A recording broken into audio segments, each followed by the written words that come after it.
To advise you that staff are in attendance tonight. We have Head of Place, Joanne Johnson, who's sitting to my right here. We've got Planning Manager Policy, Natalie Earle. We've got Principal Planning Officer Policy, that's Anna Stoner. And we have Principal Planning Policy Consultant, which is Martin Ross, and you should be online, hopefully. Yeah, she's waving, good, lovely. And we've got Democratic Services, we've got Kelly here to the left, Kelly McKenzie. So emergency evacuation procedure tonight. So there's two doors here, don't suggest the windows. Go downstairs or go out the other way via the chamber. Is the other option. Anyone need assistance? Good, lovely. I might need to. Apologies for absence. We've got so far Councillor Kieran Golding, who is substituted by Councillor Anne Kavanagh. Anyone else? No. Okay. Right. Declarations of interest. Has anyone got a declaration of interest tonight? No.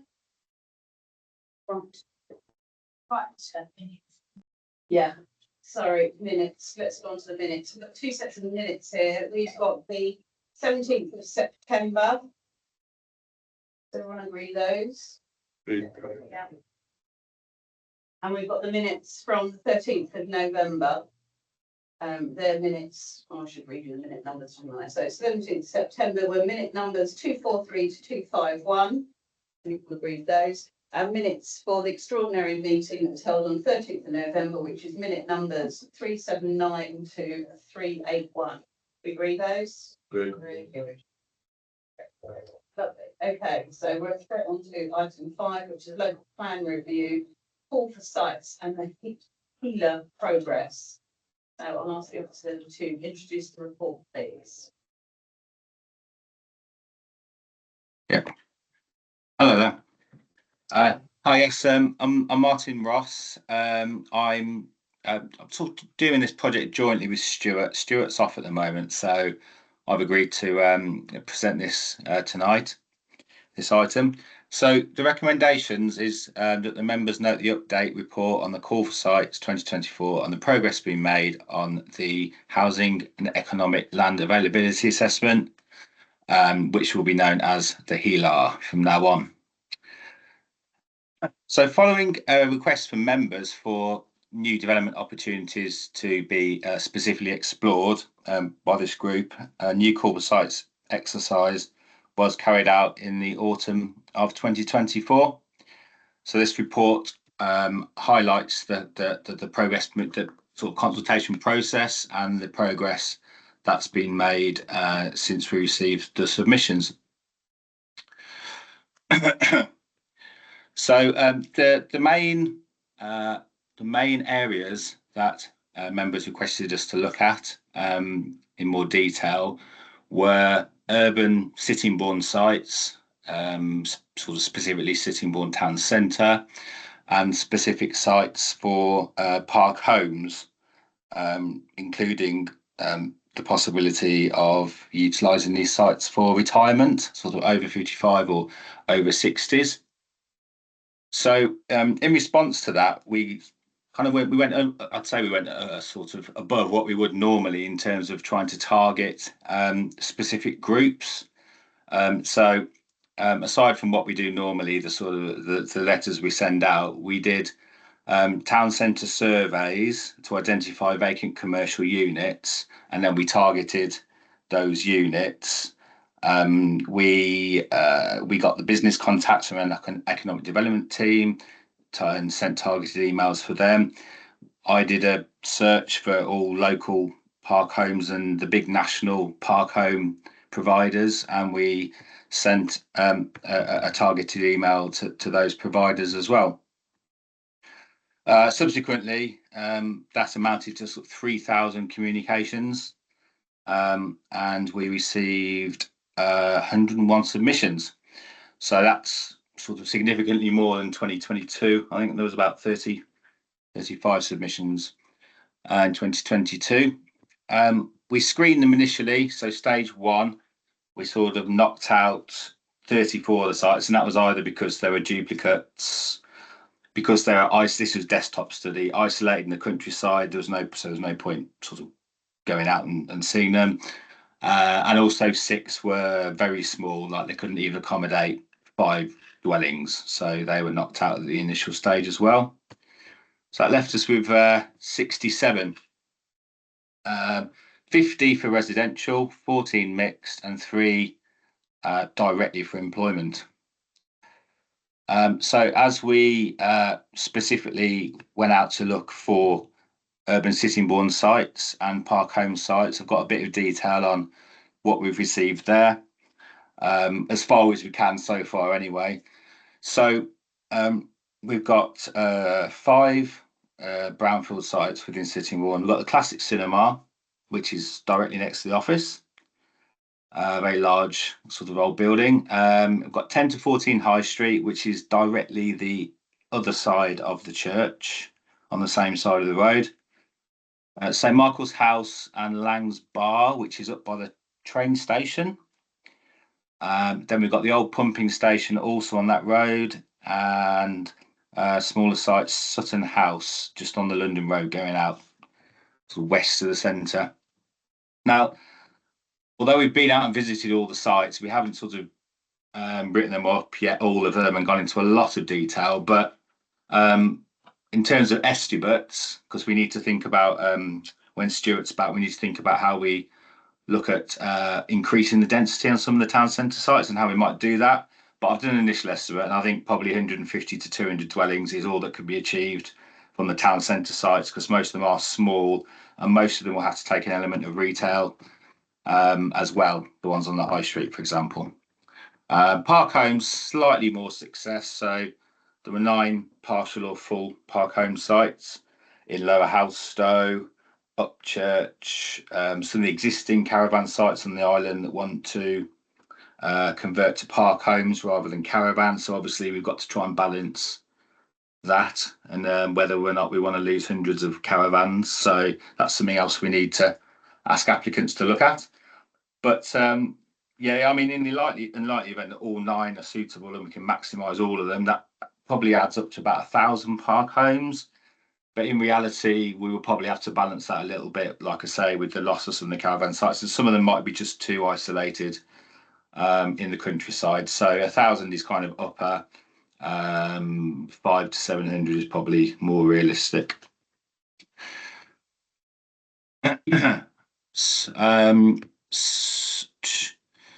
So just to explain how we're considering the sites, we consider them across a number of topic areas. That includes sustainability, landscape, and the environmental impacts. So the sites are given an individual sort of categorisation of suitable, potentially suitable, or unsuitable in each sort of category or topic area. And then there's an overall suitability score, which is based on the worst outcome from the topic conclusions. And alongside the suitability, we have to look at the overall achievability. Achievability is generally economic viability. So where you might have a contaminated brownfield site, that's going to cost a lot to remediate, and there's an affordable homes requirement. Achievability may become an issue. Then availability, it might not be available now. It might still be perhaps an office with a tenancy for the next few years. So it'll be available perhaps in 5 to 10 years or 10 to 15 years. So we have to look at that kind of phased approach as well. And then if it's considered available, suitable and achievable, it passes the assessment. And then, so that's past stage 2, and then we can consider all of those sites that are past stage 2 in the round. As I say, we visited them all now, and we are approximately 2/3 through writing them up and concluding. So we're unable to say how many are suitable at this stage, but that's something that we should be able to sort of conclude on the next few weeks. So yeah, just to conclude, the work we did, first of all, exceeded the previous call for sites in terms of consultation and reach, and we're satisfied we've done as much as we can, sort of reasonably at the current time to sort of root out those specific sites. And yes, we'll we'll update you further when we can. Okay, thanks very much. That's- Members. Okay, have you concluded there, Martin? I didn't Yeah, want to cut you dead. Sorry. No, that's fine. Yeah, sure. Yeah. Okay, great. So we've got some hands shooting up. I can see Mike Baldock, Mike Whiting, and then James Hunt. Anyone else? I don't know that. Oh yeah.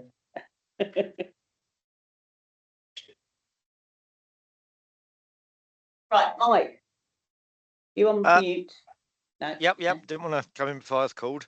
Being good. Okay. First on the High Street area ones. Bit disappointed that there weren't a few more, but and I think maybe we might need to make some approaches to people. Some of these are quite promising, but I'm surprised at the low a dividend from them. Yes. I'd be very worried about the cinema. You could see how that could be incorporated with a mix of other use. You would certainly want to keep the building largely intact, or at least the facade largely intact. But I could see how that would work as a mixed one. Sutton House, Old London Road. That is a particularly beautiful dwelling, which is being allowed to go to rack and ruin.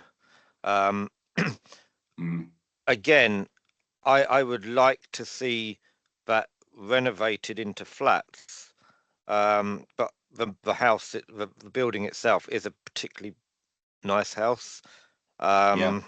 So if these were done with with consideration to the building, then I think there's some good opportunities here.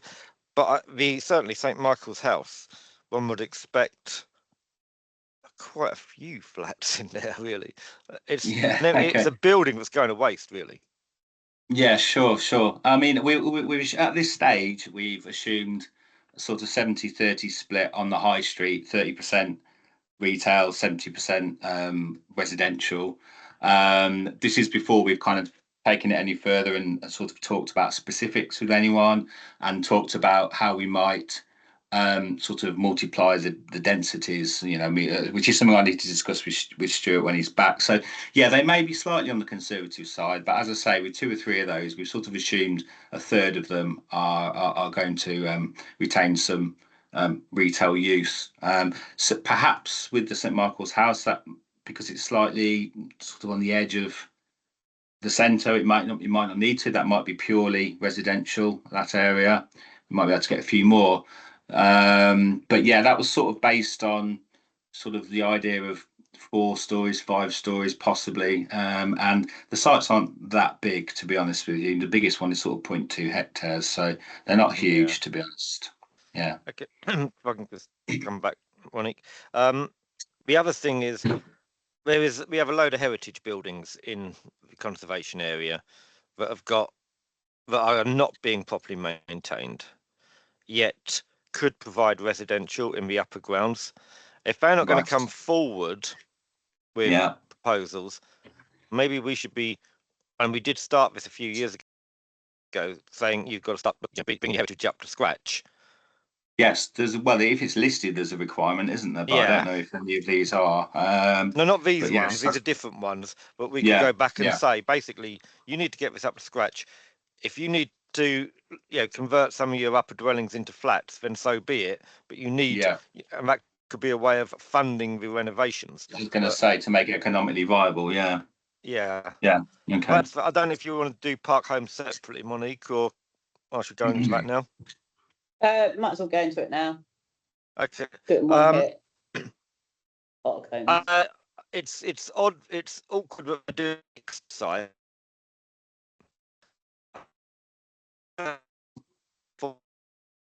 You're sounding like you're in a goldfish bowl. Councillor Baldock. Can't hear you properly. We've gone. Do you want to dial out and come back in, and we'll bring Councillor Whiting in whilst you're sorting yourself out? Perspective of whether or not their allocation. You will throw. Mike, Councillor Baldock.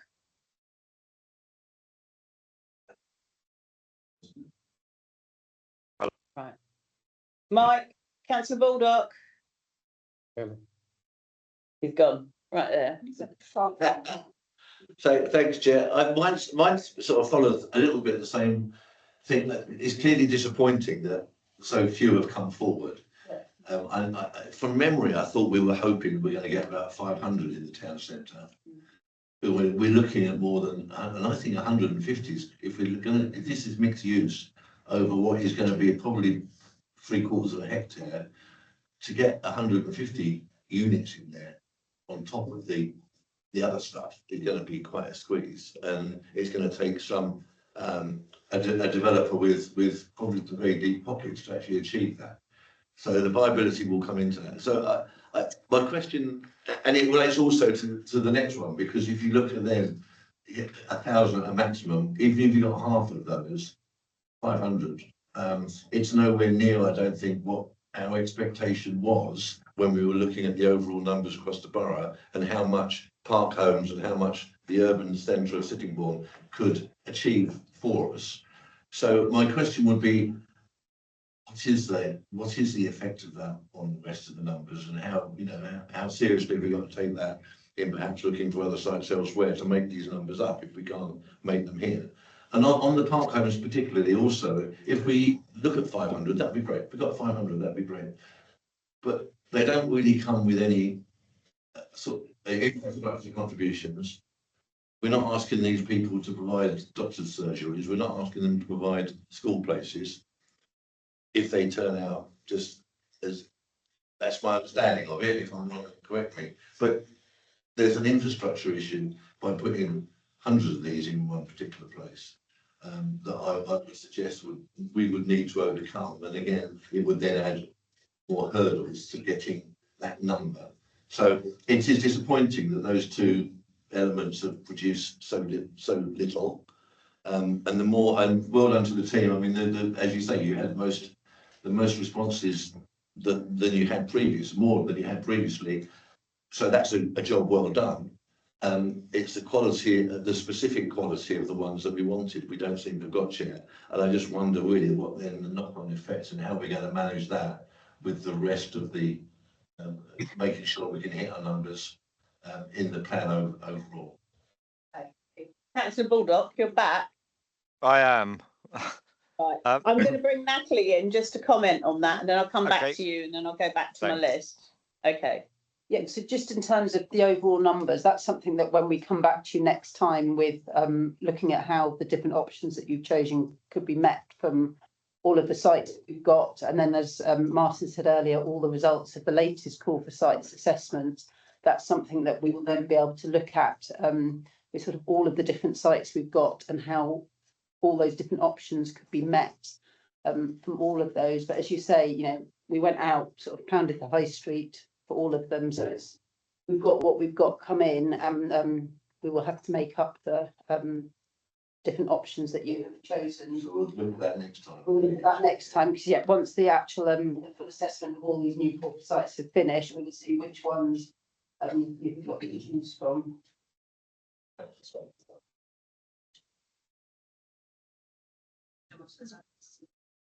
So there were two other work streams that officers were asked to look at alongside the town centre Park Homes, one of which was densification, and Martin see how we can get some more numbers out of sites that are already potentially in the mix. And then there was looking at sites that we felt had transport constraints, getting the KCC perspective on that, and just adding that into the conversation.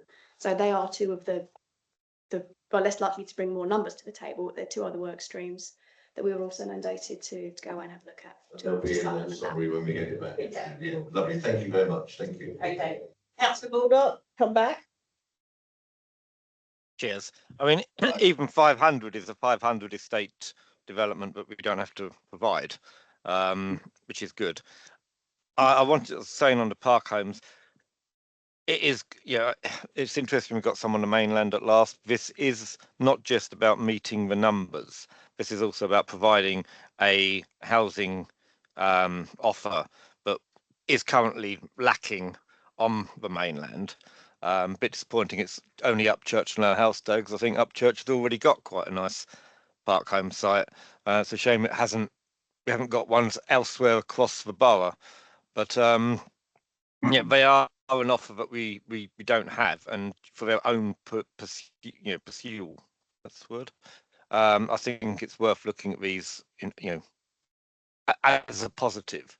Yeah. Yeah. I think, part of the thing with park homes is, we can say, oh, we want, a lot more, but at the moment, I don't think we really know what the demand is for park homes, at least not evidentially. I mean, there's some kind of there has been some views and things like that. And I don't know, Natalie, if that's something that we're going to try and include as part of the new local housing need assessment, perhaps like a view on park homes. And because although it will be good to get up to high numbers in a way to provide that range, we also have to think about what is the demand for that type of dwelling. Is it going to be as much as 1,000? So that might be something we have to do a little bit of work on as well. But that's where we've got one in Faversham, and then a couple across there to the west, and then the rest are mainly existing caravan sites that want to be park home sites. So Natalie, do you want to come in? Yeah, thank you, Martin. Yes, we have asked the housing people to have a look at how they would look at demand for park homes, because it's not something that is usually looked at through those studies. So they are having a look at that. Obviously, through the Regulation 18 consultation, that's another place that we could start looking if there is a demand. You can put specific questions, as you know, in Regulation 18 consultation. So maybe we could have a specific question in that to look at what is the demand. Because as Martin said, it's a very untested market, really. So that's something that we will be looking to do. I mean, we've got neighbouring boroughs who've got quite a few park homes, haven't we? Yeah, I mean, Canterbury's got quite a few, hasn't it, around Whitstable and Hanbury. Yeah. Okay, right. Thank you for that. Right. We've got Councillor Hunt next. Mine's on the town centre. It'd just be good to understand a little bit more about this, because I think we've done things a bit back to front with this, because the SPD, you agreed, states that the council will permit a minimum of 850 dwellings in the town centre. So if this is 150 and 200, what other sites have we got coming forward in the numbers? And are we going to get anywhere near this 850? Because if we've stated that already, that we're going to be delivering by 2037, I think it was wrong at that time to be doing that. And now we're in this situation where we're probably not going to get anywhere near that. So what's the next steps? Where are we on the numbers? What is actually going to be through the impact? And what we're going to do to change the SPD to actually put it right if we are nowhere near it? Should I do that one, Martin? I think in terms of the SPD, obviously a lot of the sites that are in that, as you know, some of them are the Rainbow Homes sites that, as you know, a lot of effort and time and money has been put into trying to bring those sites forward. The viability is just not there. So the sites are not coming forward at the moment, is the line. So those sites can't come forward. I think probably it was written at a time when viability was in a slightly different place. And ambitions were maybe slightly different. So we don't think at this time we can meet a lot of those ambitions and density. So the sites that are in there are being assessed through the HELA, and we have to go with the current evidence that we have at this time. And we wouldn't look to rewrite the SPD, because obviously it's quite a sort of time-consuming document, but we would update the policy that's within the local plan for that area and highlight changes that we would see through the densities and any other sites that might come forward that weren't in the SPD. But the rest of the SPD still holds all the design, connectivity, open space principles. I mean, one of the things I think that appears to be quite obvious, I think, at the moment, given the economic conditions, is this a reflection of people's confidence in the market? You know, people won't put forward sites if they can't see a clear exit route. And quite frankly, if interest rates haven't got cat and mouse chance of them moving at the moment in the current economic conditions. So if your borrowing costs and your construction costs are high, town centre we know is difficult, the viability is an issue. I think we've got to be cognizant of where we are in the economic cycle. So, anyway, James, are you finished? Yeah. Good, lovely, right, councillor James. Thank you. It was disappointing there wasn't more interest in sitting on High Street. Every application that comes in for Sheerness High Street at the moment is for changing the upper floors to accommodation. So there is interest out there. I think it's just new owners come along, such as every time a bank shuts, suddenly you don't need all these upper floors. It was mentioned about St Michael's House, I believe planning permission has been granted for that. So that's, you know, a few more on our figures. We've recently had the upper floors at NatWest in Sittingbourne agreed to be converted to accommodation. So we can see there is interest in this, but it's just not coming forward. I'm wondering, do we write to every caravan and chalet park, as it mentions park home companies, but there might be sites that want to diversify? Doesn't seem to mention anywhere about any of the Minster Marshes sites or behind the Abbey Hotel. So I have heard some of them are interested. In fact, we often see applications from them that they then withdraw quite quickly. And on park homes, whether it's 1,000 or 500, this would probably equal how many people are already living on some of these sites. So this might be a way of us to regulate the current breach conditions. Yeah, we'd have to come back to you with specifically who we wrote to, but yeah, we did write to an awful lot of the providers. The thing we do need to try and remember is it's balancing losing the caravans and the tourist accommodation, which obviously is also part of the local plan currently and the vision that you've come up with, and that part of the economy of Swale, as well as then if they all converted to park homes. So it's quite a delicate balance as well. But yes, no, we did write to people, but yeah, we can come back to you with exactly which ones we wrote to tomorrow or next week. If people are already living in them, then it won't have much effect. Well, no, but in the figures, they won't be officially. Yeah. We'll leave that on there. Okay, thanks very much. Councillor Winkless. Yeah, my one is relating to the forms basically both dilapidated. So that the driving side, I've converted inside if possible to apartments, which would bring it up to spec. And I think as Councillor Baldock touched on, you know, would keep built in a town centre of that. And the other question is, nobody knows at the moment, but if that was to be agreed, do we know roughly how many units that possibly could be put in there? It was converted. Not sure if Martin's had a look. I think one issue with the cinema is obviously the building was put in recently, members put it in the local heritage list. So obviously there would then be certain challenges converting it. Obviously for residential you've got windows, so that might reduce the amount of units you could put within it. But I'm not sure, Martin, did you have a look at how many potential units you could get in the old cinema? I mean, like I said, I did a sort of a very rough estimate of each site and then added them together. I thought, given 30%, 70% split, I thought between 50 and 60. That, to be honest, yeah, that's about where I was. But you know, we can look at that in more detail. Okay, thank you. Councillor Gould. One thing was the SPD referred to St Michael's Road. I was wondering whether any of these sites included that, because that's near enough town centre if it's not in there. Because there's lots of other kinds of things there which might be potential for accommodation or work where the owners just not interested in that. No, we specifically wrote to all of the units up there. And yet the only ones we have back were the Langs Bar in the old Michael's house, isn't it? But yeah, no, we wrote to all of those up there. I think Claire hand delivered them all. The numbers in the report, these are additional over and above what already in there.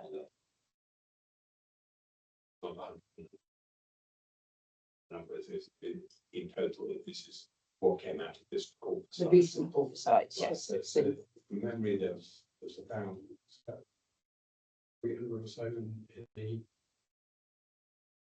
I can't remember now. Sorry, well, These are. yes, they're totally new, so these are just the sites that came in the recent call for sites last autumn. And finally on the park and through taking up what the accounts a bit. Do we know whether there's been with the winter? I think there's been quite lots of negative reaction to present sort of endless because of the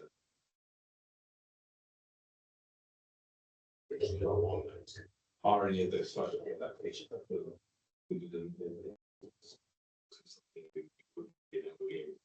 Well, one of the sites is, they have come forward and we are in discussions with them in the HELA. I think as far as I understand, actually, we didn't have any present themselves as homeless from those sites.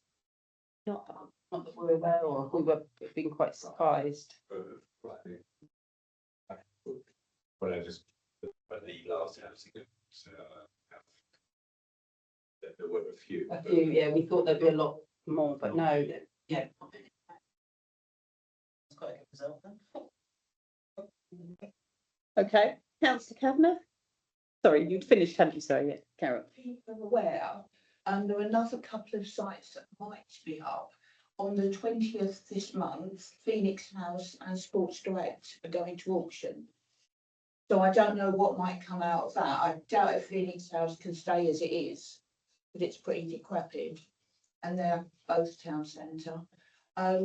Regarding Park Homes, I included and known of other people when we weren't in a position to buy a proper house, as it were, did consider it. And with the price of ordinary housing these days, I would assume there would be quite a demand, and also for renting, because I would assume that maybe the rental rates would be less than the extortionate rents that are being demanded at the moment. I ask you a question. This is something I've assumed, but if you've got a brownfield site at the moment that's in operation, I was thinking about 152 Coburn's Road. It's in the local plan to be converted to housing. I think things might be moving on because I've been told there's a wall being built between EPS and the site that did start a planning application. December 23. But if there's housing built on there, do we then need to allocate more employment space? Yeah, it would count as a, well, because this allocated site was allocated at the local plan, we counted for that loss of employment. So in the employment land review, it would have accounted for that loss of employment. If we permitted housing on an employment site that wasn't allocated, so I'm trying to think of an employment site. So say on the Cook factory, Right. so I was reading about it today. So that's not allocated, it's an existing use, and we suddenly set, planning committee allowed housing, unless that would then be a loss of employment, and we would then have to be trying to look to replicate that employment elsewhere. Thank you. On that note, so those properties you recognise that might be put in the call for sites, or those two that are coming up for auction. The other one, I suppose, is New House. Sold, isn't it? Yeah, sold. So if that's sold, that's a site potentially, because it's reasonable size. Yeah. It's big size. So I think that's probably, can we, if we have any ideas of sites, is it too late? Yeah, it's like saying, Chair, KCC are certainly trying to dispose of as much as they possibly can. It's not quite a fire, it's not quite a fire sale, but they are getting. That's for cash. Well, it could be that, but it could be that. But the point is that they've had lots and lots of empty property on their books for a very long time, and they're finally getting their act together to get it on the market. So yeah, there's a couple in Sittingbourne. I wouldn't be surprised if something like Faversham Library came up and they could redevelop with another 5 stories above it and just redevelop the library underneath. There's all sorts, because you've got those 5-story flats, 4 stories either side. There's there's lots of possibilities, I think. But certainly try and get hold of KCC and see what they've got coming up, because I mean, we did speak to KCC. I'd have to say, I think by the end of next week would be our cut-off, because everything goes to our mapping team and they run thousands of queries looking at it all, and it's not just a touch of a button. And so there's a long process to get them all through. So if there are any, I'd say by next Friday would be the cut-off. But obviously all of these sites can then just come forward as a planning application to win full site. So there's still always that option for people, and obviously it's like a process probably going through. can I just reassure Femshire members that I've got no inside track on Femshire Library? If I was a developer, I think it would be a good opportunity to give some social value back with a new facility, and then put some flats above it. If KCC had a development head on, it might do just that. If you look at the costs of libraries that I've seen being built. Councillor Hunt. Just on that point about other sites coming forward.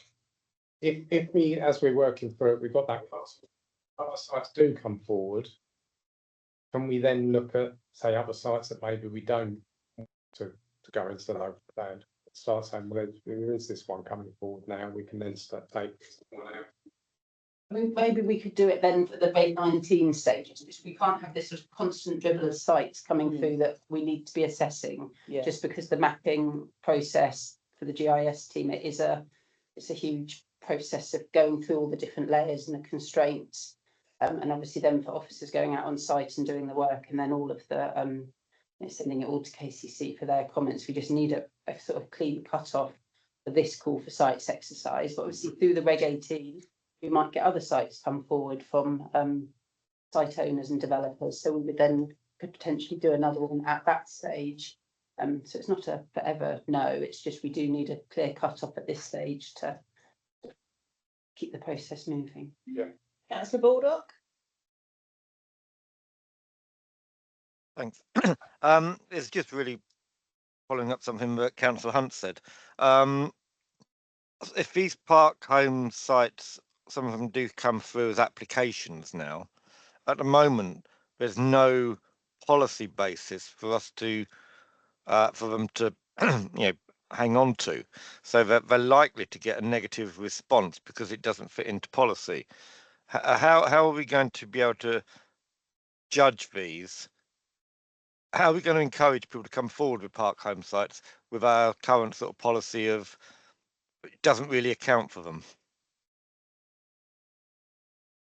Just possibly a different planning department, but Well, at the minute, as you say, Councillor Baldock, they would be assessed against the current local plan, against the MPPF, and all of the new policy guidance coming out from the government. And so that's how they would be assessed at the moment. okay. I mean, it's a bit frustrating around town centre, especially Sittingbourne, because I think you're right. Sheerness has got a bit of a role, and Sittingbourne seems to be quite stagnant. Seems to have gone backwards, even though there's a positive policy around the town centre. The fragmented ownership is really it's the Achilles in it, isn't it? And the viability. And I really don't know what the officers can come up with in terms of what we could do to encourage this, apart from come up with a magic money tree, solve the problem.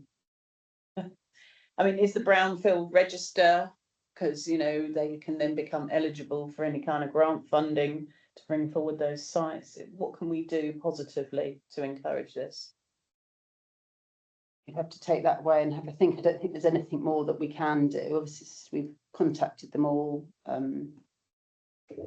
Yeah, I mean, to the man on the street, they see a town centre, sort of dying on. It feels like it's dying on its feet. It's not. There's shops and businesses that are thriving, but its appearance, despite what we've done, is I don't know. It's full. It appears to be falling, and the perception of it. And I think I feel quite powerless. I don't know about the other councillors here, that we can't seem to push that forward in any particularly dynamic way. Joanne, help me here. It doesn't necessarily help. Just to build on Martin's point earlier about size threshold for sites to be considered through the HELA process. Some of the smaller units may well be coming through as applications, but they wouldn't necessarily meet the size threshold to come through the HELA process. What So as I size say, is it's that? the critical math. Martin, question for you. What's the size threshold for it to fall in? What's the site? Well, officially, actually, we've kind of broke the rules a bit for the town centres anyway, because as a general rule, like in on the edge of the town, we'd say 0.25 hectares because it has to provide, you know, a minimum amount of dwellings. But because we knew we could get more in the town centres, we have looked at sites sort of down to, I think 10 to 14 is at like 0.07 hectares, but because we think we can get 15 on there, you know, we've kind of included it effectively. So it's more of a capacity thing. Can we get at least 5? But, you know, just to play on the safe side, we generally don't look below 0.2 hectares in most areas, basically. But yeah, certainly, I think, you know, there's some that might want to do planning applications because of that reason. Also because they know that it's a quicker process than putting it through the local plan. So it doesn't necessarily mean things are dead. It just means that they could have their conversions or you know, in 12 months rather than 3 years or you know, so yeah, that the time may be putting people off as well. So in a looking at it as another way then is that we could possibly achieve those numbers, but they're just being smaller sites and more because we have the fragmented ownership. But it will possibly, come through windfall. Yes, Yeah. it's not come through the windfall. Might well, yeah, come might well forward do, through yeah. the HELA. So the delivery will be through the windfall using policy. Okay, yeah. Thank you. Right, Both anyone ways. else on this? We've done this one to death. Okay, do we all note this report? Lovely, thank you. Right, on to item 6, which is the water cycle study updated report. So over to the officer to introduce this. Water cycle studies are not part of the statutory evidence-based vehicle plans. However, the NPPF explains that strategic policies should make sufficient provision for water supply and wastewater, and that planning policies and decisions should contribute to and enhance the environment by preventing new and existing development adversely affecting water pollution. Water issues are important to community in North Kent, brought out through previous local plan consultations, largely due to the sensitivity of local environments to water quality impacts and the fact that Swale is within an area of serious water stress. In October 22, the Council's water motion clarified and expressed the concerns of members and residents around this issue. As such, it was decided to commission a water cycle study. And because we share issues and to be more resource efficient, it was decided to do this jointly with Medway Council. The water cycle study was to be made up of phases, with phase 1 looking at background data and evidence to inform future phases of the study and to provide initial high-level policy input. The project has been delayed for various reasons and as such has not been straightforward. Delays in receiving data and the absence of available data have been issues, and this has led to unresolved questions about the most appropriate modelling approaches. The issues with obtaining data have also meant that the consultants have spent more time on the project than expected. 3 drafts of the phase 1 report have been received, and it is still not yet in a publishable format. We are working with Medway Council and the Environment Agency, along with the water companies, to try to address these issues and to be able to publish a version of phase 1 in due course. As mentioned, the phase 1 study looks at background data, gathers evidence and sets the scene for later phases, which would look in more detail through modelling at broad locations and sites. The data exists to make, whether the data exists to make the modelling in the later phases of the study possible within resource constraints is currently not understood and is to be discussed further, including with the Environment Agency and water companies. As phase 1 of the water cycle study is not yet published, the report tonight includes only brief headings from the phase 1 report. These set out issues we broadly already are aware of. The Swale is a highly stressed area, where its unique environmental landscape faces significant concerns in terms of water availability and quality, and where new built infrastructure will pose further challenges, particularly in the face of a changing climate. We hope to be able to publish in due course a finalised phase 1 report with more detail behind these headlines, which will be set out. Makes sense, but you know what I mean. Whether or not the water cycle study can progress to later phases is yet to be determined. However, the phase 1 report has been a useful exercise in clarifying the issues around water and serving as background to discussions with water companies and regulators in order that we can meet the requirements of the OPPF and planning practices guidance and inform local plan allocations and policy development, as well as the infrastructure delivery plan, habitats regulation assessment and the sustainability appraisal. The recommendation of this report is to note. Okay, members. Right, who wants to speak on this? Councillor Gould, Councillor Gibson. Right, Councillor Gould, you kick off. Thank you. I mean, I think even the headline figures that we've got are useful. And I think actually it's a fairly bleak picture in terms of what the what Swale can support when it comes to water. You know, when 2030 an overall deficit of possible water supply, that's not very far away at all. You know, and yet, as is evidence, there's thousands of more houses are apparently going to be added to the system. And a lot of this depends on, you know, fairly substantial reductions in use. Again, where's the plan for that? How do you change people's habits and things to get those reductions down to that thing? That presumably isn't just a new home. This is, we're talking about average consumption. This is about all existing homes. We've got all the large systems and things like that. And the reductions in the abstractions licenses needed by 2027. I mean, that's 2 years away. It's sort of, so I think it is really useful to be able to highlight, even on the sort of first findings of an unpublished report, actually showing us some significant constraints here, which I think we must make sure are, you know, fully highlighted when it comes to discussions of planning. So yeah, I think this has been a really useful exercise. And that doesn't even get on to the wastewater side of things, which is probably worse, where, you know, sitting already at capacity. These are things that can't just be magicked away. So yeah, I hope we will get a full report in due course, but I think this is very much a report to be noted, and I'm proud of the efforts that have gone in so far. I think the final thing is about the nutrient element, which, as far as I can see, reading about the phosphate kind of thing, nobody knows. So that's what they have to look. And yet, you know, that may be a whole area that again needs to be looked at.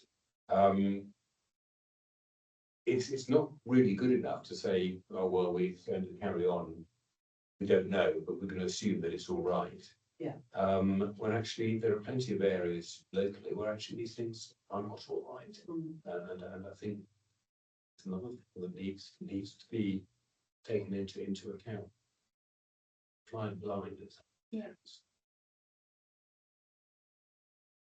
Very much. Councillor Gibson. Only two very brief ones, really.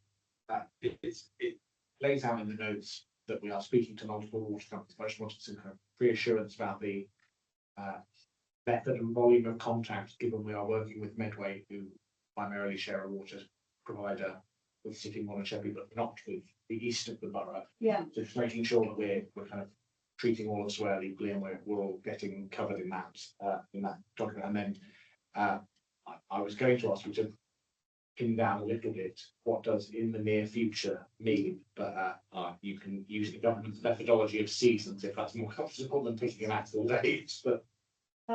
So in terms of communication, so we've done the study with Medway, but I think when it comes to talking to water companies, we'll probably be doing that individually as a because of the phasing of the local plan, our local plan is different from their phasing. So so I think I'm sure that we'll be doing that individually.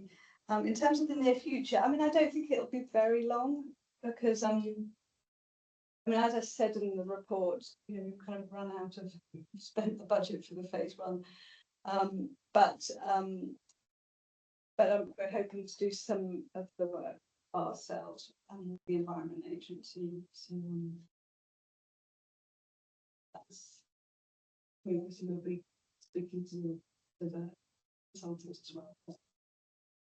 I mean, most of the report is done. It's just not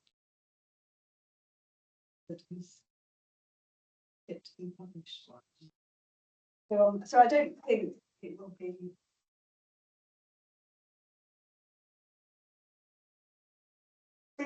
Spring summer. What year?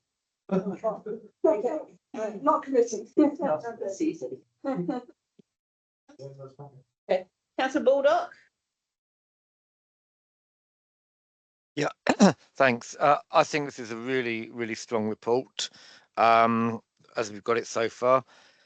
I'm a bit concerned. It's showing a lot of good stuff, but I'm worried that, you know, we're not progressing it to phase 2 and 3. And there is a lot of information, but can we not provide get it tabled up into an interim sort of tabled report so that we can at least get it out there and use it, because it you know, it highlights so much that we've suspected, and it just seems a shame that we're going to be waiting for it to be published, waiting for the people who should give us information to actually bother providing it. I would just like to see it produce an interim if we can't get a full one. I don't know what thoughts are about that.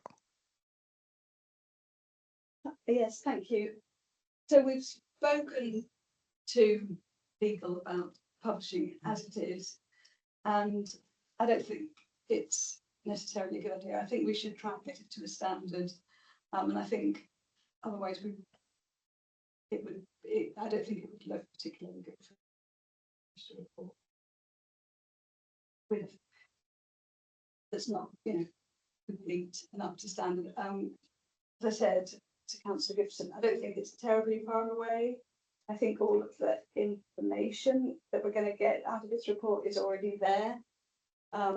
It's really now the third iteration of the report. I think it's just about tidying it up and making sure that it makes sense to people who aren't necessarily consultants in water quality and water resources, so that we can use it as useful evidence as to inform the local plan. So I don't think it will be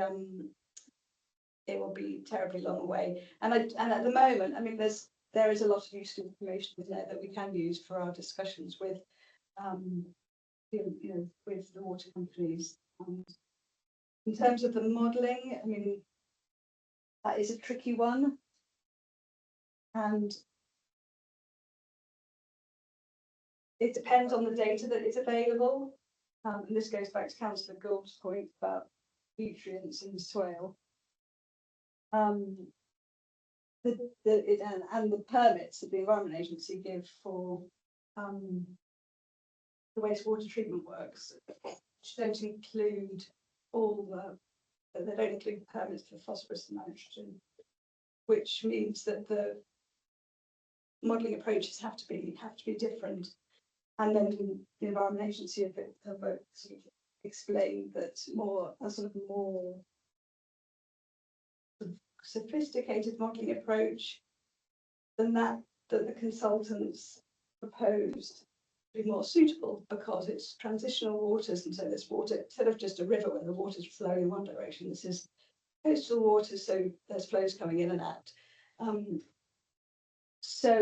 because we've run out of fee with the consultants for this phase, even those discussions about modelling approaches are kind of beyond the scope of current fee. So it's complicated, but we're going to be discussing this in more detail with the Environment Agency next few weeks, I think. So hopefully soon we'll have a bit more answer on that one. Because the modelling is what's useful for determining whether our allocations in the large sites are sustainable. So if that would be really. Okay. Yeah. Thank you. I'll pick up on that and then I'll bring a couple of the councillors in, because to my mind this is absolutely critical. Don't ask, but I've been looking at this quite closely recently. I think a lot of people don't understand where their water comes from. And so, you know, representing a ward on the Downs where we are the aquifer that provide a really large chunk of Sittingbourne with its water, and people don't understand that that could be threatened in any way. People on the Isle of Sheppey actually have no water source whatsoever. It's all stored at the back of Kent Science Park and it's pumped across the Downs. People really do need to clue up and be aware of how that impacts on developments. And you know, we've got our mill, which is now, what is it? What's the supermarket in Sittingbourne? Morrison's, which is now turned into effectively an artesian well, and we've got a water table that's literally 6 inches below the ground. Halford's basement is flooding, so it's affecting the businesses there, and our waste water sewage treatment works down by the old tip there is at capacity, because 25% of its capacity is coming from the artesian water that's coming from the old mill site, which isn't potable. You know, we're in a situation where we're flooding into the Ramsar, doing damage, we're adding more development. And I mean, the one in my ward, which was Stones Farm, they've had trouble connecting it to, and that's part of the delay. And every delay is another load of houses that get allocated and not built out. So the ramifications are enormous on our local plan. So I think we have to find the money, whatever it is, whatever the solution is the officers can come up with to get this piece of work done. Because I think this is the evidence base that says it is not possible. And if those water companies haven't factored into their forward plans the infrastructure upgrades, which we're not talking are a couple of £1 million. I mean, to put a pipe under the creek there, we're talking what, 15-20 million quid. It takes years to put it in place, and that throws a spanner in the works of any housing development and delivery. This is so important for people to really understand fundamentals. You try and get a housing site connected to any of the utilities, but especially water, it's difficult. I mean, we had the scenario, isn't it, down in Dover, where they tankering wastewater away because they couldn't get a connection for a housing estate. It's total nuts, and we can't allow the borough to be put in that position. Anyway, I interject. So sorry. I'll rant. Councillor Whiting. I'm going to join you. I'm going to join you in the rant. When you mentioned fees and you said we've run out of money and we can't afford to run out of money in making this case. So I think we do need, and if the chairman's going to recommend it, I'll second it. We do need to recommend to PNR or somebody that you guys have the money you need to be able to afford the consultants we need to make these reports as watertight, no pun, as watertight as they can be. I mean, I've just googled highly water stressed areas. This is where demand exceeds available water sources. They're found globally, with the Middle East and North Africa being particularly vulnerable. We're not the Middle East or North Africa, but we're in the same category. And you've got an island we're by water. We're in the same category, and this needs to be writ large across every policy within our local plan.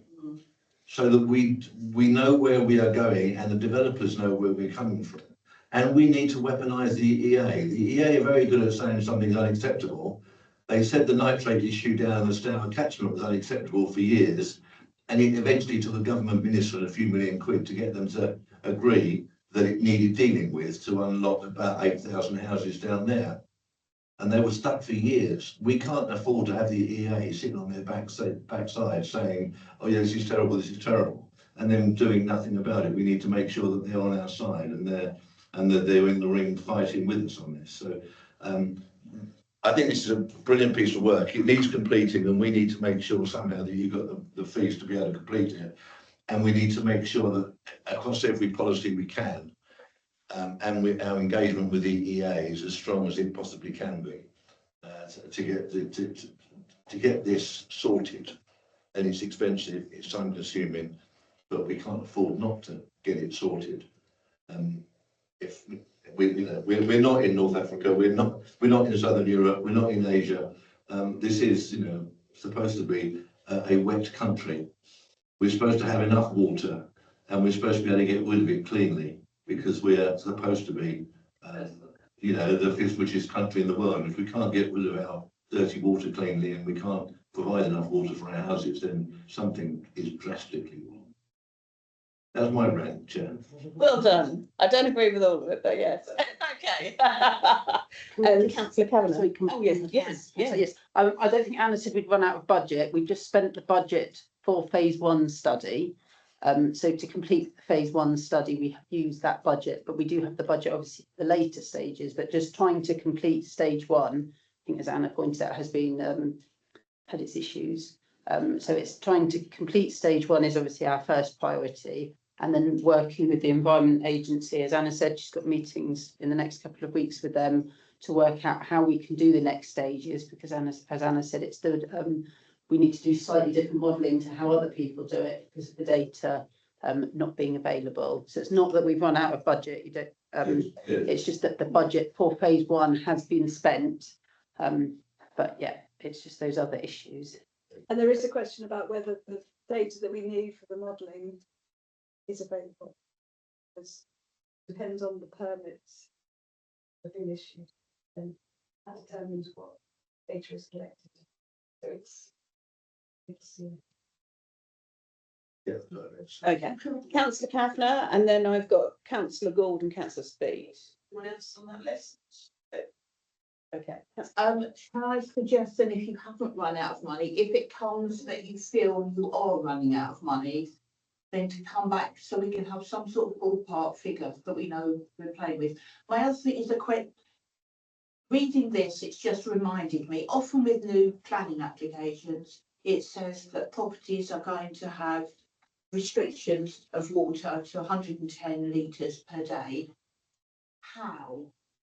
I think we all have family members that like to have a shower for half an hour, whatever you do with them. I don't know how it is done. well, obviously it's not someone coming around and telling your teenage son to down.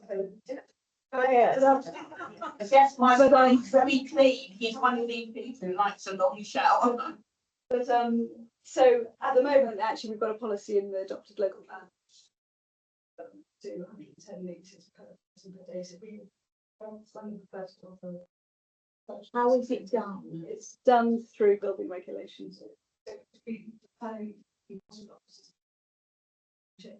it's done through tap fittings, shower fittings, toilet fittings, all those kinds of things like that. Right. So I'm sure it's not an exact. No. So you don't suddenly have a big alarm if you've gone to 111. Thank you, because I can't see. Oh, but thank you. Dublin tax for it. Right. Okay, Councillor Gould. Really just say this at least does tell us what our known and unknowns are. I think it is with stage 4. So at least we know what we need to look for now, which I think is good. Just that. Okay. Councillor Gould. Speed, sorry. You are. It's been a long day. It has been a very long day, sorry. I mean, just to agree with this, mate, this is really, really important. Councillor Bobby, you talk about sewage being tangled away in Dover. This is happening in Tenham at the moment. And I was just going to ask about the timing of any potential interim report, because if there's any chance that something could be published prior to the end of the High Street Park inquiry, which is scheduled to finish on July the 25th, because I mean we can already see that we have we're forecasting a deficit already within the next 5 years. High Street Park, if it goes ahead, will require an additional 3 million litres of water per day. That's the equivalent of 438 Olympic-sized swimming pools a year. And of course, the water companies are, as we know, they're not statutory consultees. They just have a duty to provide. So they're just being told they've got to get on with it, whether they can or not. And they don't have the budget. I mean, their budgets are being forced down in terms of what they're asking for. So they don't have the budget to put this infrastructure in. You know, if you ask them how they're going to vote, I mean, Councillor Kavanagh asked about how this is enforced. They talk vaguely about putting water meters in and educating consumers. That all seems a bit woolly in terms of achieving the objectives. So if there is any chance of this report before the end of High Street, that would be very helpful. Ammunition. Right, anyone else? I mean, that's what I'm expecting it to do in that time. I mean, can we pin it down? Because I think there's quite a few of us quite restless about this. Yeah. You know, where are we now? We're in March. Can we get a report out of them by mid-May? That's what I think we really would like. When's our next one of these? Not scheduled yet. It's not scheduled yet, okay. Because I think we'd like to see one of these sooner rather than later, and I don't really care what gun you put to their head to make it happen, but whatever it is, because I think we need to move along into phases 2 and 3. But yeah, we need to get that first bit out and published as soon as we can. Yeah. Do our very best endeavours. Okay, so it's noted with the caveat of deadline of mid-May. Please, with a cherry on top. Lovely. Right, thank you, members. And on to our final item number 7, which is the local plan review, Swell Important Countryside Gaps Review 2024. So over to the officer for that one. Thank you, Chair, and good evening, everyone. So as part of considering the local policy options and continuing to ensure that our evidence base is up to date, a review of the local countryside gaps that were identified back in 2014 and agreed as part of the adopted local plan, it was commissioned last summer. So this review is attached in Appendix 2 of the report. It doesn't reconsider the additional gaps that were identified in the 2021 Important Countryside Gap Study due to the recent nature of that work. So this review builds on the work of the previous studies done for the council and provides an update that considers changes in both national policy and recent developments, building houses, employment sites, that sort of thing.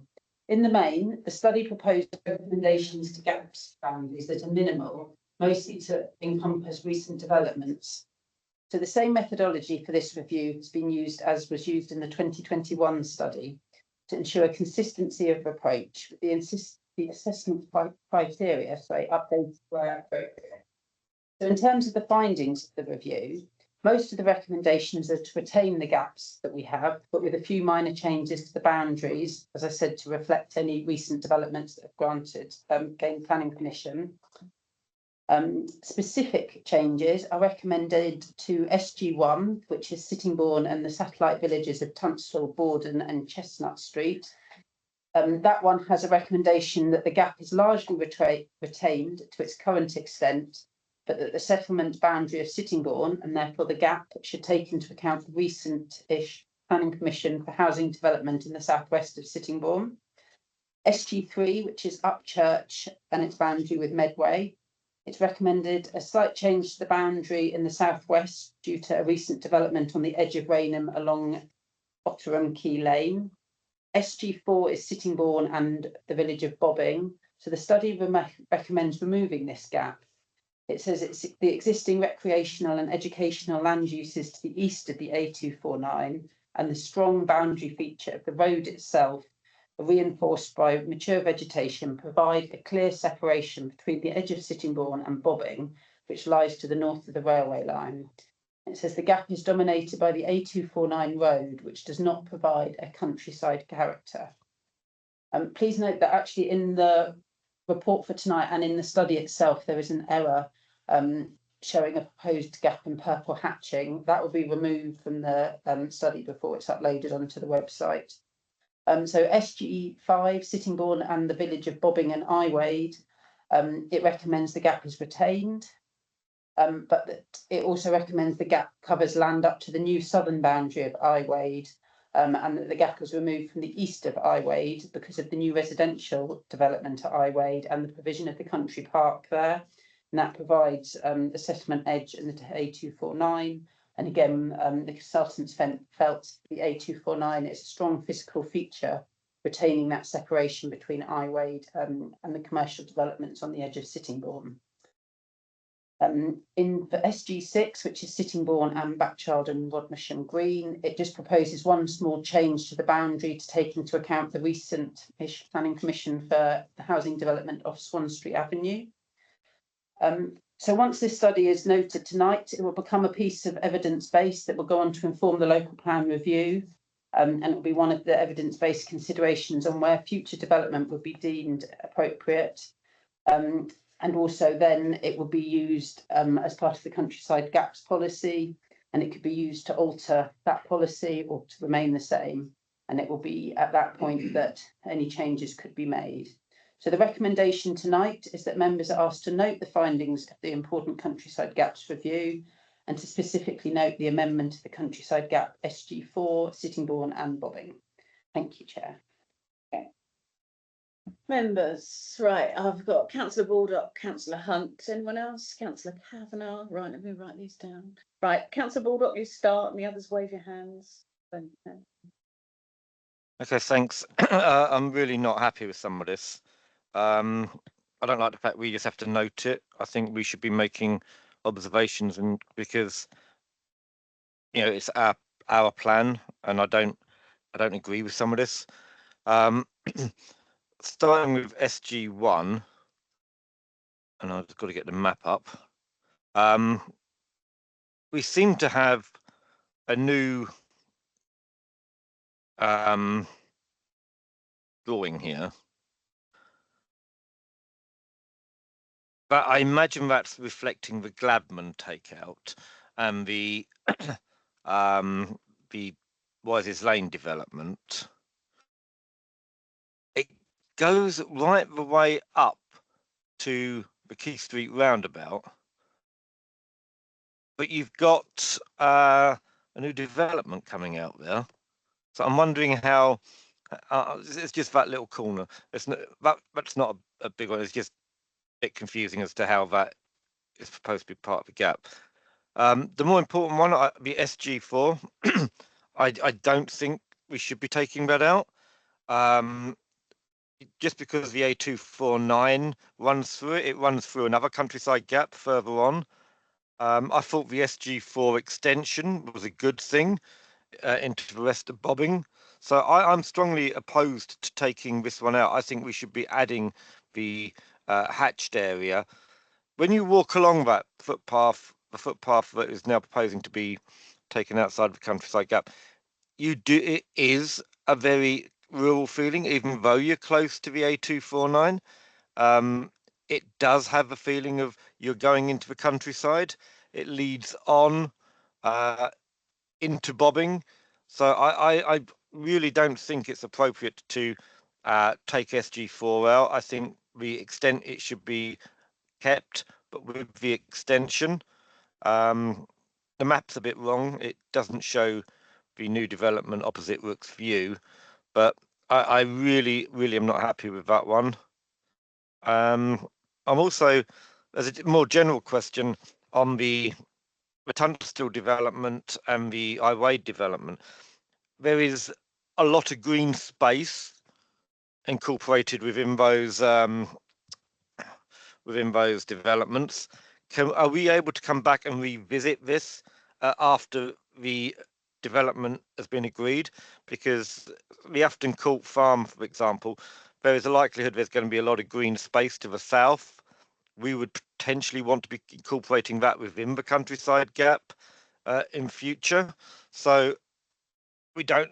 Are we able to revisit these gaps and incorporate the green elements of the new developments? They're my initial questions. Thank you, Chair. Okay, yeah, the officer can come back on those Thank you. points. So just on your last point, Councillor Baldock, I don't think, no, we won't come back and visit it as a piece of evidence base. In terms of when developments provide new green space, recreational space, they're not countryside in character. They are obviously extremely valuable in terms of open space, recreational space for the residents, but they wouldn't be considered countryside in character per a countryside gap. The place we will consider these gaps again, as I said, is through the plan making process. So once we start writing the policy for the local countryside gaps in the local plan, and we start looking at where we allocate development and where we draw the gaps for the plan, that will be a time when we can look at the specifics of where they are. And again, at that point, if more development has been built out since then, when we get to it, we can then reflect those changes at that stage. And just on your point about sort of debating it, the reason it's for noting is because it is evidence-based. So it's a technical piece of evidence base, and we, agreed that that's how we bring these technical pieces to members. They are for noting, and then, as I said, it's through the local plan drafting that members decide how they are incorporated within the local plan policies. If I could come back, Chair. In that case, I would like us, if all we can do is note it, but note it with the comment that, I'm providing how other members feel, but note it with the comment that we disagree on removing SG4. I think we need to be able, if we're going to have any, input as members in this, we need to be able to say whether or not we know evidence, but we don't agree with it. Otherwise, it just goes on, on the record. And I really feel that as members, we need to have some sort of commentary on it. Yeah. Thank you, Chair. So I think that's a eminently sensible. Just would like to clarify, the report isn't suggesting that the area isn't protected. It's suggesting it's better protected by other designations. So just to be clear for members, it's not saying this area should be a free-for-all. It's saying the countryside gap designation is not the most appropriate way of acknowledging that. So just to be clear, but yeah, if that's, of course, that's within your gift to add caveats to you noting it, absolutely. So what would be an appropriate protection then if it's not countryside gap? So say the one that's a country park, obviously that's a country park. Yeah. They might be put forward, some of them obviously are local green spaces, which obviously has its own designation. It's sort of akin to it's called green belt, isn't it? Local green spaces. Yeah. Or if it's open space that's been provided as part of a development, that has its own protection as well through the planning system. Because obviously I think, as we've said, for local countryside gaps are a local designation, they're not national designations. So it's. Do they have equal standing is, I suppose, the question that we want answered. So, a countryside gap versus a local green space, do they, so a local green space has more protection than a local countryside gap because it's a national, designation. Nationally recognised. Did you hear that, Mike? I did, which does give me some comfort over the Afton Court development, but it's still regarding SG4. That isn't a protected green space. Some of it is, but the bits Are you- adjacent aren't. So let me just check with the officers then. So if you're saying that shouldn't be a countryside gap SG4, you recommend that as a green space, or it's just going, that's the purple hatching that's disappearing and it would just be white? The consultants are recommending in their report that it is no longer meets the criteria for a local countryside gap. Could it be a green space? It would have to be assessed as a local green space. There are quite set criteria for that. But it's probably, I think, sorry, as Anna's saying, is too big because one of the criteria for local green spaces, it can't be great swathes of land. I think It's Yeah, and it's divided by- also an agricultural field, which I think we might have trouble proving that there is public enjoyment of that. Okay, right, thank you, councillor Baldock. Councillor Hunt? Mine was going to be pretty much the same on that highway one, but I think from what's been said, I can understand it a bit more. But I think some of the detail in there, because there is still some areas I think that could be tables. Although we say country park, for highway, there's still some land within there that is going to be farmed, my understanding. So I think it still needs to be looked at closely because it's not just a country park, it is going to be what I would consider countryside. And that should be looked at again. And the SG4 part, the way that that's extended out, I'm sort of pleased to hear that that is sort of coming out because it didn't make sense to me. It was good to see that protected, but then I would have thought that protection would need to go the whole way along that area to make it a countryside gap, which I wouldn't disagree with if that was all the way to Highwade and done that whole boundary section there. Seemed a lot better. It makes sense, but I think there is a lot more detail that needs to be looked at in those areas. Okay. Officers want to come back on that? Or? Okay, all right. Councillor Kavanagh? We've got Councillor Gould, Councillor Whiting. Yeah, Councillor Kavanagh. Page 39, 2.5, it says important local countryside gaps recommended in 2021 study not yet been adopted. Shouldn't that be an urgent priority? I mean, how can we put together what the local countryside gaps are if there's others in the wings sitting and waiting? That's the first bit. Do you want to answer that first, Natalie? So it's not adopted in the sense that that was done for the east of the borough, so Gravesham and Tenham. It's not adopted because it hasn't been through the local plan process. Right. So it's been noted by members as part of the evidence base, but it's until it goes through the local plan process and is part of an adopted local plan, it's not adopted. It's not official, It's then, not, right, yes. okay. Page 49. Is this the study or? Page 49, that's at the bottom, this is the study. Whoever's written it has made a mistake. Under Chestnut Street, it says the gap between Key Street / Sittingbourne and Chestnut Street on the south of Batchild. I presume that is Bobbin. Okay, we can get that correct. It goes as far as Batchild. Almost lastly, page 70 and 77, it says Bobbin does not have a very strong individual settlement identity. I would question whether residents of Bobbin felt that. I mean, having been someone on the Bobbin Parish Council, although I don't live in Old Bobbin, those who live in Old Bobbin have got a very strong sense of identity. And with the SG4, I suspect Councillor Baldock's concern is the bit at the top, the northernmost bit, at the moment is rugby field. When the new rugby club move to Wises Lane, that's going to be defunct. Will that be up for housing? So I think if it's lost SG4 as a countryside gap, it needs to slide straight into something else because it is a valued piece of wild land, whatever you want to call it. You've got the rugby field, you've got the footpath, which at the moment the railway is blocked off, you've got Rosehill Woods, you've got the road that's got the cricket club. It's a very well used bit, as he said, There's also the field and more rough land on the side of the A249. I understand it's the A249 that separates Bobbin, but it is a valued piece of green space, and I don't want it suddenly to be left without any protection.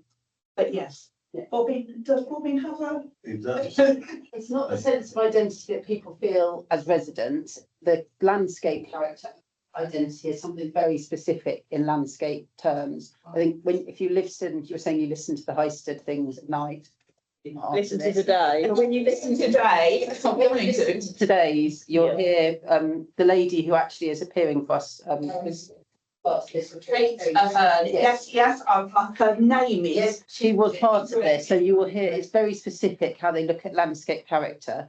So when she says that, it's not that there's not character and people don't have a sense of identity. It's just when they do landscape assessments, it's very specific criteria. But if I don't understand that, if a member of the general public reads it, then we'll get that looked at.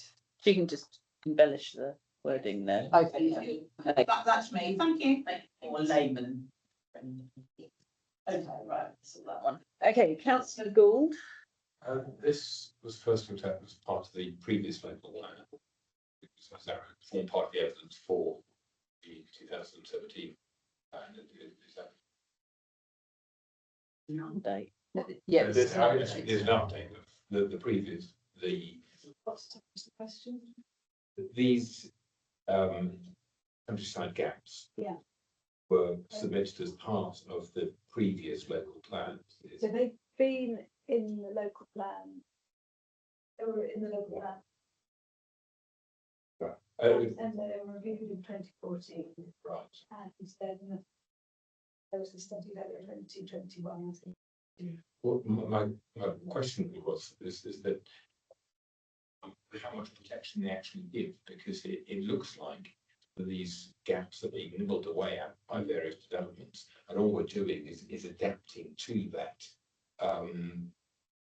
situation, and so we'll redraw it because it's being built on now, and therefore it's no longer a gap. So it's really the question is, we can have this debate. These are valuable gaps, but then we build on them and then we just draw a line back around it. That seems to be what's happening here. Yes, I think is the answer, because I think, as I said, they're not national designations, they are local designations. A lot of local plans don't do them, so they do hold, I think, limited weight in the planning application process. Okay, that's just I'm trying to clarify that, but that was just hopefully. Councillor Whiting. Yes, small one, thanks, Chair. I'm really pleased to see the Rosemary Avenue playing field is marked as a local open space, but it's good to see it on there. The little blue hash on page 54. That's the sweet now. It's designated local. There's one area of Scrapscape. There was a playing field off Scrapscape, which used to be a council-run football pitch. It's not anymore, but it's still a green open space, and it might be nice if that was so. Anyone will know exactly where it is on this map, because I can't blow the map up on mine. He might be able to do it on his screen. In Scrapscape Road, before you get to the junction with Wolves Hill, on the left-hand side, going towards that junction, it was a football pitch. I don't think we run it as a football pitch as a council anymore, but it is an open space. It may have no bridle way around it or something. I can't recall. Certainly horses use it to exercise on, people riding the horses around it. It just might give it that extra bit of protection if it was blue hashed on this map. The blue hashes are local green spaces, which is it's a specific designation. It doesn't mean an open space. So a local green space has to be assessed specifically for a local green space. It's something that the government brought in, I won't say newly, it was the last local plan. They suddenly brought it in. We had quite a few submitted to us, we assessed them, and they got allocated by the local plan inspector. So other green spaces get assessed through the open spaces strategy, which our green spaces team are currently in the process of working on. So they would get the protection through that.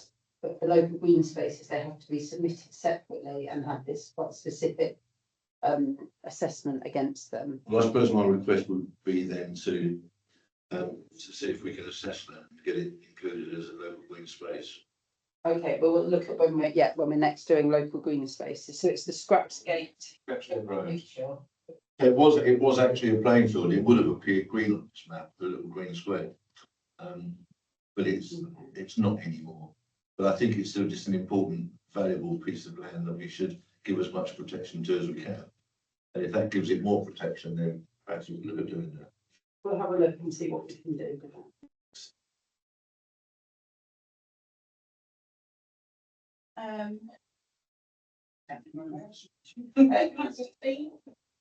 Thank you.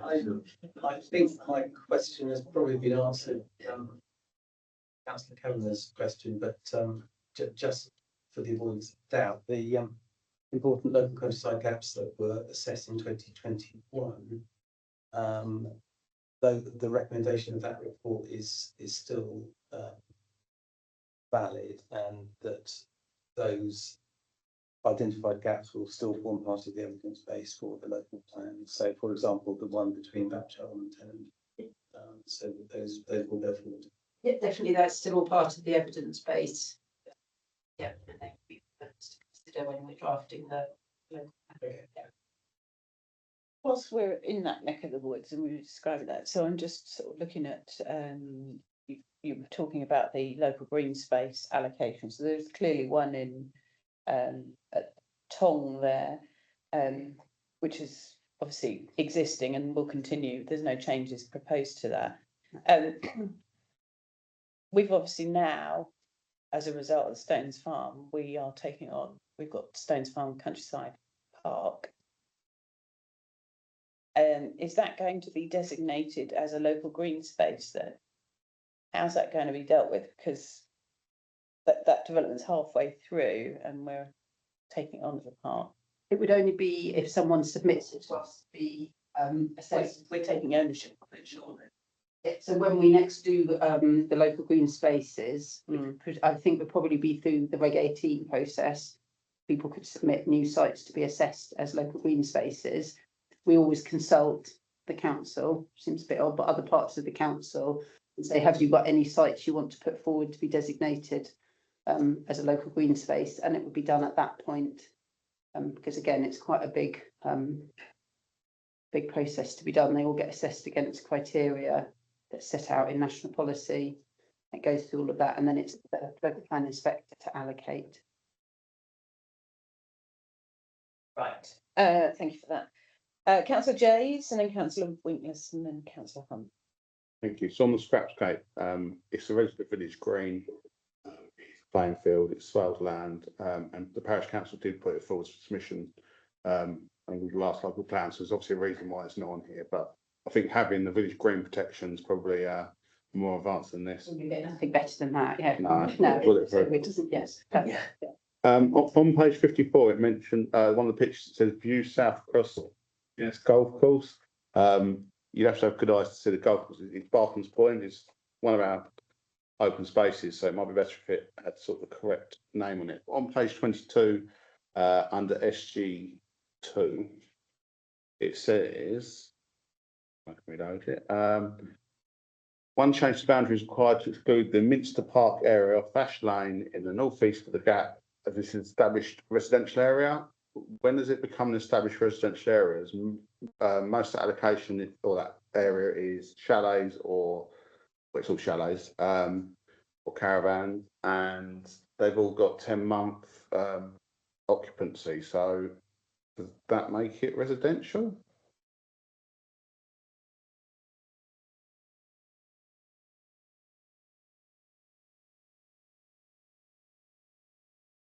I think it's probably just a terminology word that consultants have used, meaning residential, because it's a apartment dwelling, however.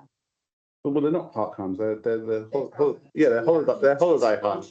Words from the consultant. I think we need to be clear what's residential and what's holiday homes, and therefore should it be removed? Because I think it's the countryside character, so it's still something within that countryside gap that isn't countryside in character, because it's a building that looks not residential, but Built up, accommodation. Yeah. Yeah, thank you, built up. no longer countryside. Okay, I mean, perhaps it'll help them park homes in that area, gain that through this, but I think that was all I had, thank you. Okay, right. Councillor Winkless? Yeah, I mean, I would agree, I think what councillor Baldock and I think councillor Apps listed for. I think that should be at least kept, as I understand what said, as a free open space, if possible, because otherwise, in my view, we're just going to get a continued corridor housing spreading up from Keystone further along. And where am I? Basically, representing Northern Ward in Sydenham Milton Regis. I've said this when I think we first hit property. This size. We've got no end of housing coming in. Northwest Sydney will develop this to have this house moving in there now, or this Simmons are. And we just have not got the infrastructure in North Sydney with the traffic. You've only got to go outside here now, coming in here tonight, a Saturday morning. It's absolutely brilliant. And they keep putting this housing into North Sydney. And I honestly think that, you know, the SG4 should be at least spared on future development. It will still be a green, could still be a green open space, it's just that it doesn't meet the criteria for this specific designation that's a local countryside gap, is what the consultant said, but it doesn't mean that it would then be built on, because it would still be green, green open space. It's just quite specific criteria to being a local countryside gap. Okay, thank you. Councillor Jed. Just going back on what Councillor Gold was saying and where we were saying about how much weight he's given, because it sounds a little bit then like, what's the point of doing this if it hasn't got any weight to it?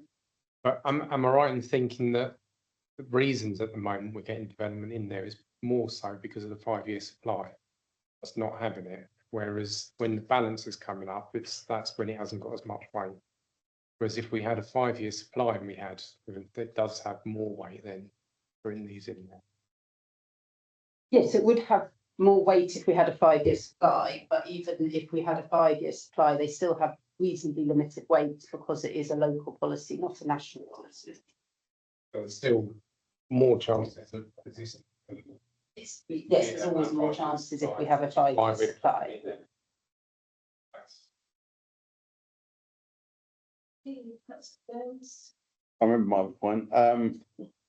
At what stage do we think that East Church and Minster will need a countryside gap, because development is eating away as boundaries are both moving ever closer together?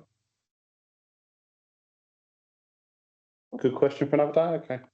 No, you're showing me. So, I suppose that's up to members to decide when it, like they feel at some point. I mean, it's not something that the consultants have proposed. It's not something that they came forward and said, you know, in their trips around the borough that they felt it was needed. Maybe once we know what allocations the development is proposing, it's something that maybe we could think of at that point. No, it's not something that we've had any thoughts at the moment. Okay, Councillor Cameron. I'm a bit confused, Natalie. This is a review. Yes. Now, SG4, coming back to that again, nothing has changed in the last 10, 11 years. So if it was a countryside gap then, has the criteria changed? There's been no building. I've lived in the area 13 years now. It's very much like, you know, the trees might have got a bit bigger and the brambles, there might be more of them, but nothing has changed.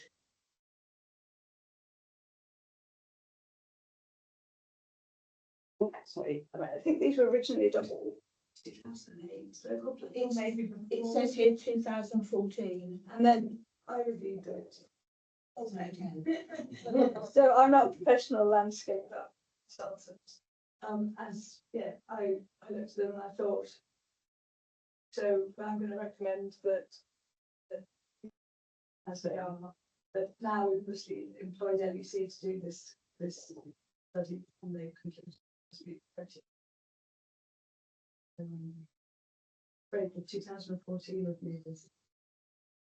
But even in 2008, okay, I wasn't back in Kent, Yeah. but there's been no recent building. The school's been there, oh gosh, long time. I can't. Since 1973. Yeah, I can't remember. I don't know. Somewhere probably in our archive there are the criteria for when It's probably quite unusual in being an area that has barely changed. And that's why it seems strange to me. Yeah, I mean, national policy might have changed slightly and the criteria of how they assess them as well would have been updated in 10 years. So that will have also changed. They will have tightened up how they assess them as well. So that is why. Okay, Mike, councillor Baldock? Yeah, I was going to say exactly the same. We're removing it, and I don't see the change. That anything has changed, and I don't see in the justifications for the change that it really adds up. So I'm going to formally propose that we note, but with but we don't agree regarding SG4, and I also think that Councillor Hunt's right on the I-Wade extension, on the I-Wade gap, but that needs to, that deserves further consideration. So I'd like to move those two addendums to the recommendation, Chair. If I have a seconder. Yeah, got a seconder, councillor Winklers. Are you speaking or? Yeah, councillor Hunt. I was going to say that councillor Baldock proposing. Yes, because it's a hybrid. It's hybrid, it's a working group meeting, so I mean, you don't even get to that formality, to be honest, so. Are you happy with? Why are we even here in the room? Well, I'm not. we're a working group, we've got to take something to P&R with a recommendation. Can I just have some clarity then around, we've talked about that one, and then we'll come back to the main one. Around Spring Acres, and the wording in the document there describes the current situation, which the plans state it will act as a permanent buffer. And we're operating it as a park. It's got all that's how we're taking it on. We are using it as a park, and that's effectively, my understanding is how the planning application designated it. So it's the wording that. Yeah, I think we need to be clear as to, because it's been designated as a countryside gap, but the actual use of it will be and is being used as a countryside park. Okay. As a park. We're putting in bins, there's trails, it's also got the attenuation ponds. I think we need to be clear that it's part of the gap, but it's actually operating as a park. Okay. And you probably want to check with the consultants to make sure that that's their clear understanding. Yep, we With can that, do that. We'll go Because back if and- they then at the same time, it might be they need to designate that as green space. And it has been almost effectively done because of the planning application at the time. Yeah. Just to make sure that loop is. Yeah, no, we So, can do that. Councillor Gibson. Sorry, question came through from Councillor Jakes' question on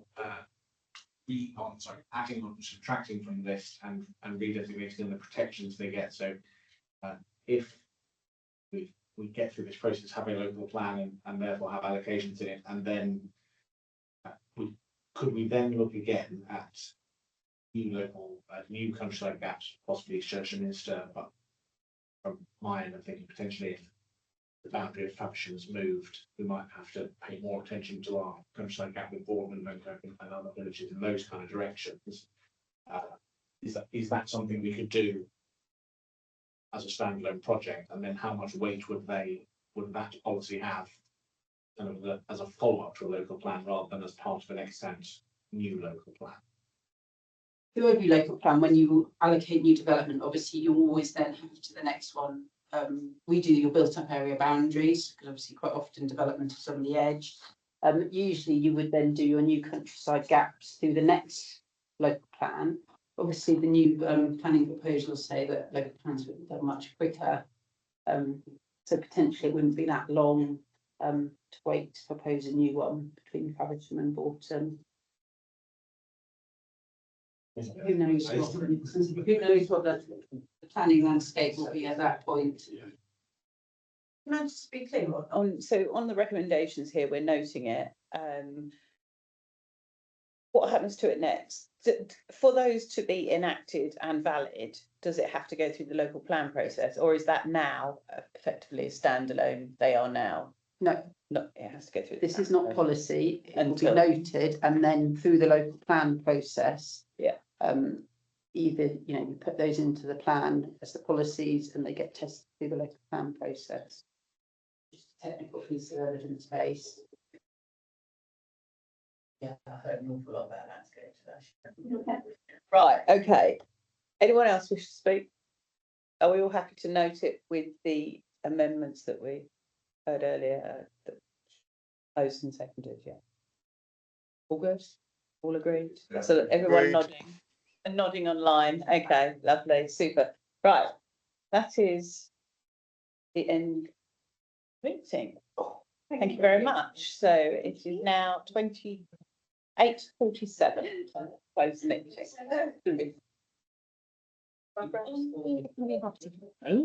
Can you not do the 9? Let's have a- When the yeah,